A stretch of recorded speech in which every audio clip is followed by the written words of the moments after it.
మన పితాశ్రీ అసలు ఎక్కడికి వెళ్ళిపోయారో ఏమో తపస్సు చేయడానికని. అబ్బా వెతికి వెతికి వెతికి. దీన్నే మరి ప్రయాస అంటారు. అలా కమండలం విసిరేస్తే ఏమీ లాభం ఉండదు సుమా. ప్రయాసకు మారు పేరే తపస్సు అంటే. పితాశ్రీ తపస్సు చేయడానికి వెళ్ళారు. మనం చేసే తపస్సు కఠోరమే. అయితే వెళ్ళి తపస్సు చేద్దామా? తీసుకో కమండలం. నేను అన్నది అది కాదు, వెళ్ళి వెతుకుదామన్నాను. ప్రయాస పడాలిగా. పద వెళదాం. దైత్య గురు శుక్రాచార్య. పితాశ్రీ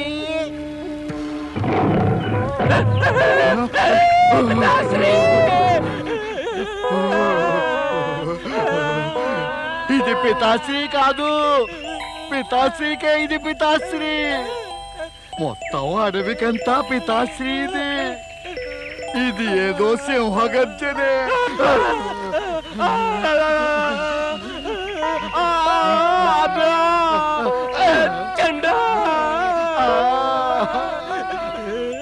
చాలు మన తపస్సు. ఇక మనం చావుని కొని తెచ్చుకోవద్దు. మరి పితాశ్రీని వెతకాలి కదా. ప్రహ్లాదుడికి మనం దైత్య శిక్షను ఇవ్వక తప్పదు కదా. లేకుంటే ప్రయాస పూర్తి కానట్టే. మరి ఏదైనా స్థలానికి వెళ్ళిపోదాం. పితాశ్రీ దైత్య గురు శుక్రాచార్య. ఎక్కడని వెతకగలం పితాశ్రీ?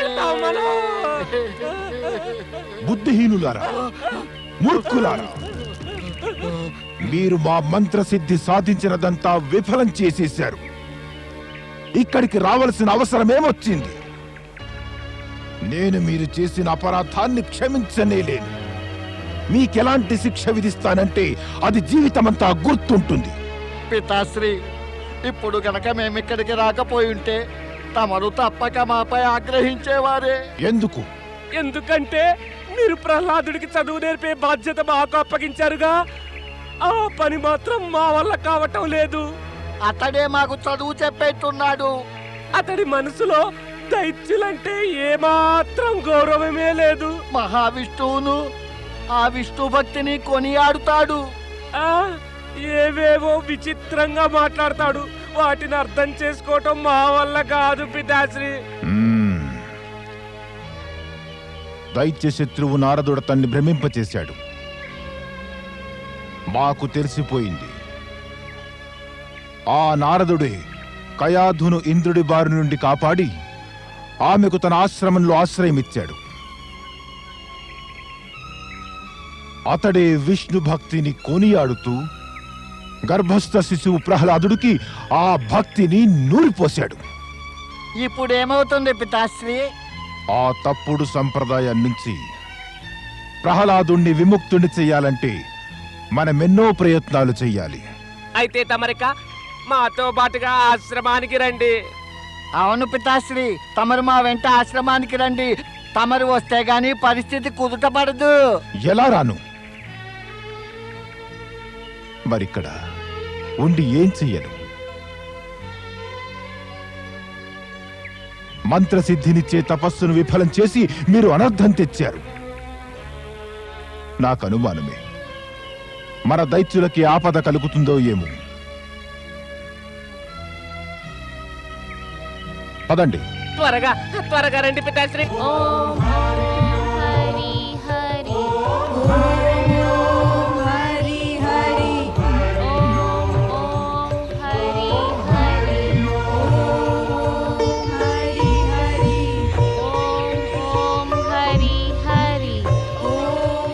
దుష్ట ప్రహ్లాద,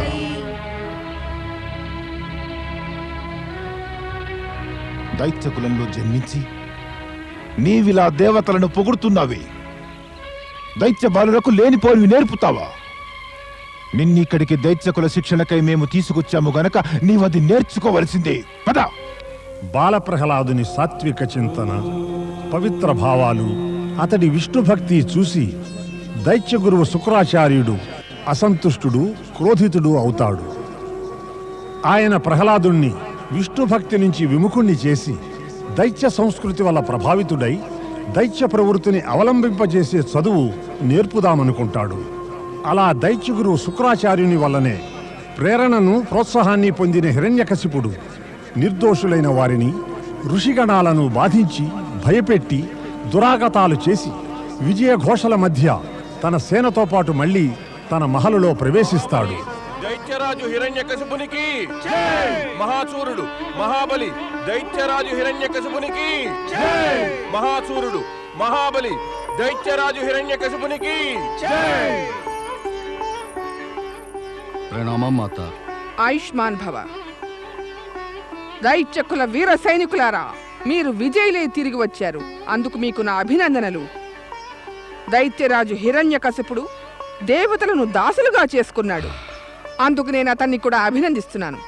దైత్యరాజు విష్ణు భక్తులను దండించాడు. ఋషుల మునుల ఆశ్రమాల్లో దైత్య సంప్రదాయం నెలకొల్పాడు. నేనందుకు వారిని అభినందిస్తున్నాను. నేను ఆశించేది భవిష్యత్తులో కూడా దైత్యరాజు తన శత్రువులను ఇలాగే పరాజితులను చేయాలని. వారిని పరాజితులను చేసి వారిని సంహరించేయాలి. దైత్యరాజా, దుష్టుడైన నీ తనయుడు మన శత్రు పక్షపాతి అయిపోయి వారి పక్షాన మనకు విరుద్ధంగాను మాట్లాడుతున్నాడు. ఏమైంది గురువర్యా? ఇతడు దైత్యులకు అహింస, దయాదానం, ధర్మం, ఆ విష్ణు భక్తి వంటివన్నీ నేర్పుతున్నాడు. తమరు ఏమిటంటున్నారు గురువర్యా? నేను చెబుతున్నదంతా నిజమే.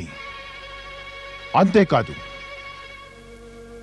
ఇతడు మా ఆశ్రమాన్ని, మా దైత్యుల ఆశ్రమాన్ని విష్ణు భక్తి ప్రచారానికే ఒక కేంద్రంగా చేసేశాడు. మనం ఇప్పుడు ఏం చేయాలి గురువర్యా? నీవు అతన్ని దండించవలసింది. తమరిలా కోపంతో ఉత్తేజితులైపోయి తమనే కష్టపెట్టుకుంటున్నారే ఆచార్య. ఓం హరి. కాని ఒకటి మాత్రం నిజం, తమరు చెప్పినంత మాత్రాన అబద్ధం ఏమీ నిజమైపోదు కదా. ఒక బాలుడిపై ఇలా ఎంతో ఘోరమైన అబద్ధాలు చెప్పేది మా కులగురువేనని తెలుసుకుని నేను ఎంతో సిగ్గుపడుతున్నాను, ఎంతగానో బాధపడిపోతున్నాను. దుష్టుడా, నీకింత సాహసమా?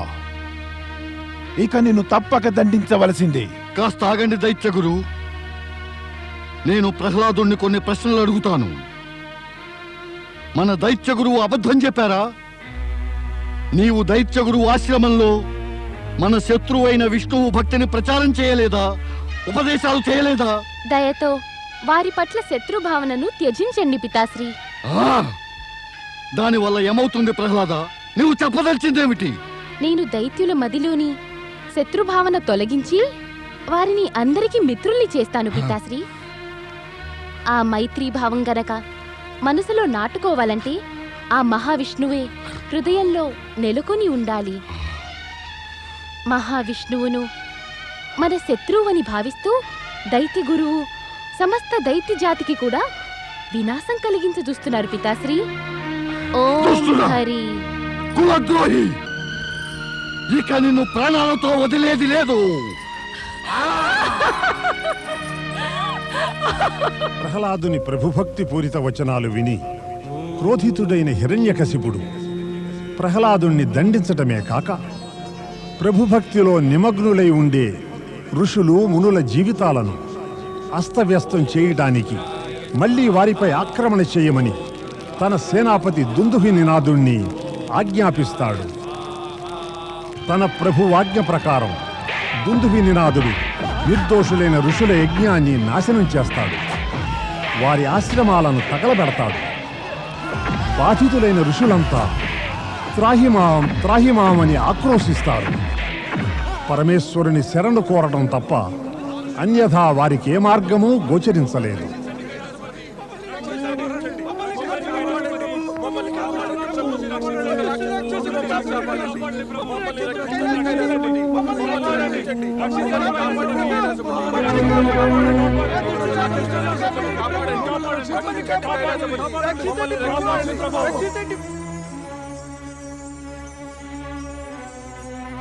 ఓ పరమేశ, హిరణ్యకశిపుడి భయంకర రాక్షసులు మా యజ్ఞాన్ని భంగం చేస్తున్నారు.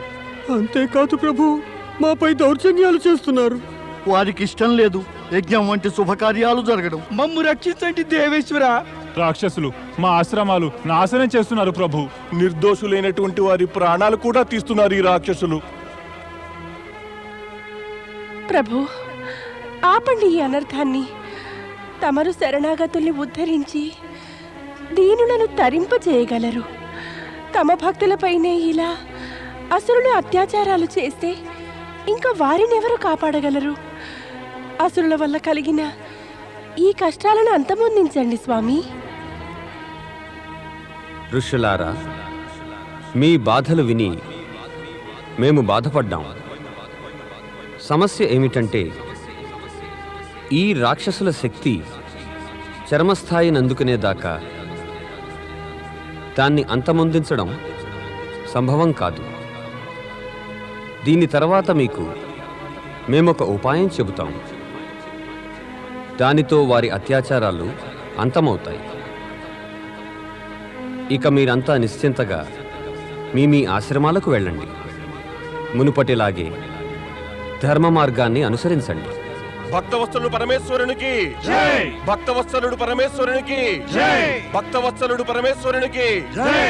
భక్తవత్సలుడు పరమేశ్వరునికి జై! తమరు ఋషులకేదో ఉపాయం చెబుతానని మాట ఇచ్చారు కదా, ఆ ఉపాయం ఏమిటి స్వామి? దేవి పార్వతి, మాకేదైనా ఉపాయం చెప్పాలనే ఉంది. మీరు కోరినంతనే హిరణ్యకశిపుడి రాక్షసులు అత్యాచారాలు ఎలా ఆపేస్తారు? తమరందుకుగాను ఏదైనా చేయవలసిందే స్వామి. దేవి, నీవు మాకు అర్ధాంగివి మాత్రమే కావు సుమా, శక్తికి అవతారానివి కూడా. నీవు సంజ్ఞ చేసినంతనే ఎంతో పెద్దవి అతి భయంకరాతి భయంకరమైన దుష్టశక్తులన్నీ నాశనమయ్యాయి, కాగలవు కూడా. ఆశ్చర్యంగా ఉందే. నీకు మా ఉపాయం అంటే అనుమానంగా ఉందా? లేదు స్వామి, తమ ఉపాయం అంటే నాకు అనుమానం కలిగే ప్రశ్నే తలెత్తదు. నేను కేవలం తమని అడగదలిచిందల్లా, ఆ హిరణ్యకశిపుడి యొక్క జన్మకు అంతిమ కాలం వచ్చిందా, లేక సమయం ఇంకా ఉందా? దైత్యగురు శుక్రాచార్య ప్రత్యక్షం కా.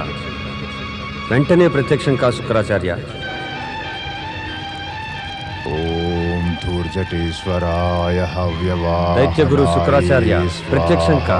వెంటనే ప్రత్యక్షం కా శుక్రాచార్య. దైత్యగురు.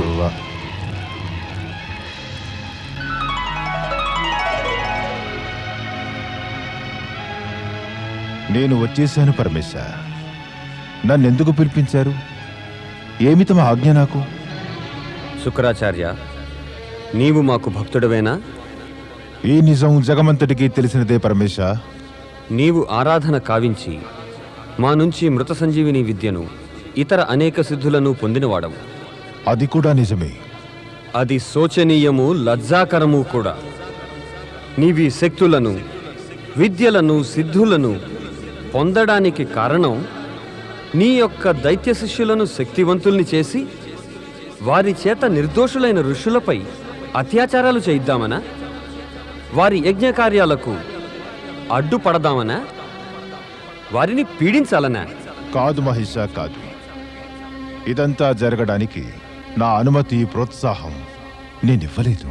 దీనికి అర్థమేమిటంటే నీ శిష్యుడైన హిరణ్యకశిపుడు, అతడి అనుచరులు నీ పట్ల ఏమీ గౌరవం, ఆదరం, గురుభావం కలిగి ఉండరనా? అది నిజం కాదు మహేష. అయితే మరేమిటి?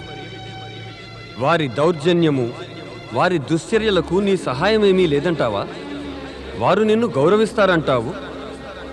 మరి నీవు వారిని ఏమాత్రం వారించలేదే? నిర్దోషులైన ఋషులపై అత్యాచారాలు చేయవద్దని ఆపలేదంటే మేమింకేమనుకోవాలి?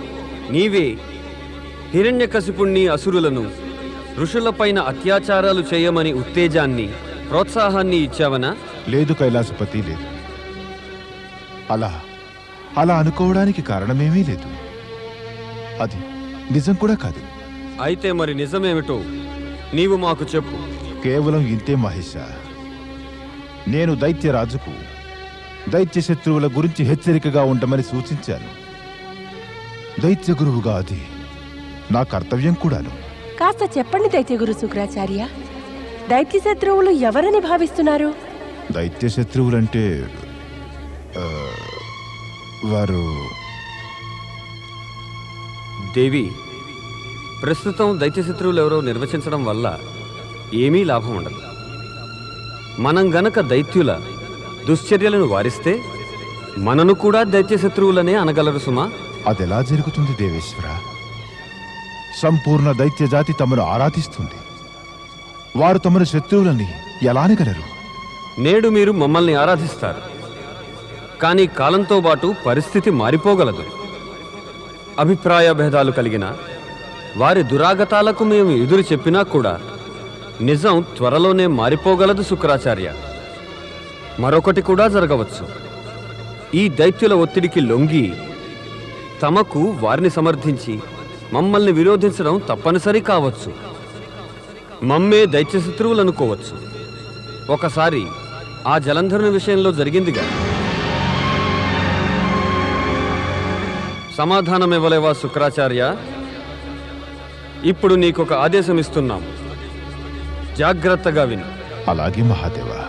వెంటనే నీ ప్రభావాన్ని ఉపయోగించి హిరణ్యకశిపుణ్ణి హెచ్చరించు. అతడు ధర్మాత్ములపై అత్యాచారాలు చేయరాదు, లేకుంటే ఫలితం వినాశాన్నే తెస్తుంది. నేను తమ ఆజ్ఞను శిరసావహిస్తాను దేవాతిదేవ.